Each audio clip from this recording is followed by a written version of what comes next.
Bien, pues vamos a ver el tema de fricción. Como podemos apreciar, aquí tenemos dos esquemas. Uno es cuando este objeto no está en movimiento. Ahí lo que opera es una fricción estática, definida como Fs. Y ya una vez que el objeto está en movimiento, que sería la fricción cinética, que en este caso es Fk.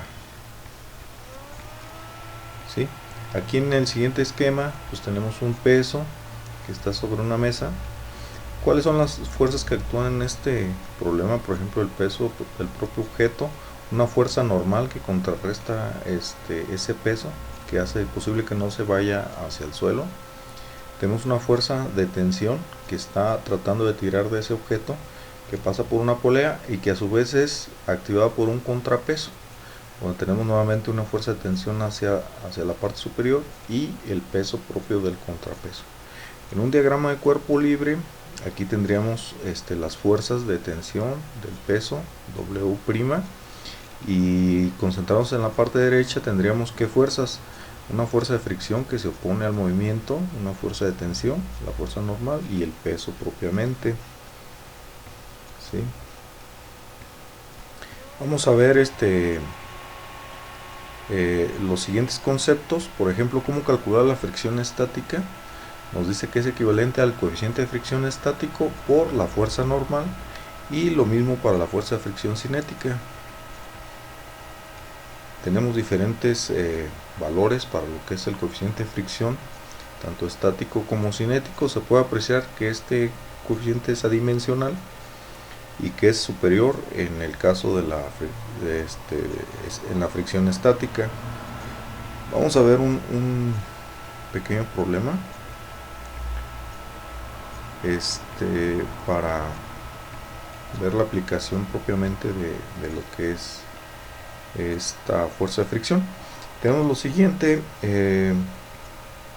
un objeto que es arrastrado mediante la aplicación de una fuerza que está a 30 grados sobre la horizontal. Entonces nos piden básicamente encontrar el valor de esa fuerza de tensión que hace posible que esto se mueva de forma constante. El peso de este baúl es de 40 libras.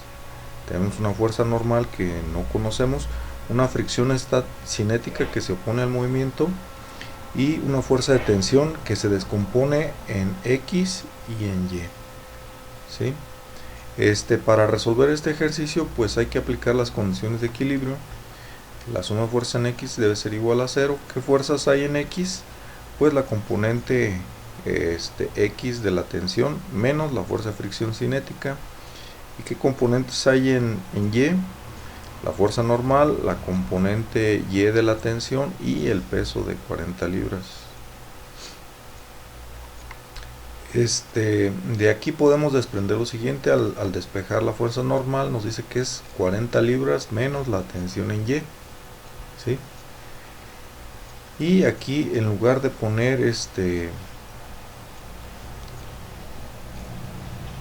la fricción cinética, podemos poner su equivalente, que es la coeficiente de fricción cinético por la fuerza normal, es igual a 0.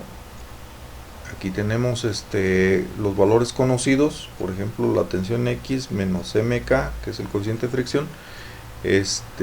Aquí tenemos las 40 libras del peso menos la tensión en y eso es igual a 0. La componente X de la tensión lo podemos hacer mediante las funciones trigonométricas. Si aquí tenemos un triángulo, este va a ser el cateto adyacente, entonces la función que está relacionada con ese cateto es el coseno de 30 grados, 0.866t, y la componente en Y es 0.5t. ¿Sí? De tal suerte que al aplicar el valor del coeficiente de fricción cinético, que es 0.2, sustituimos en las fórmulas conocidas para encontrar que el valor de la tensión al despejar el valor de T es de 8.3 libras.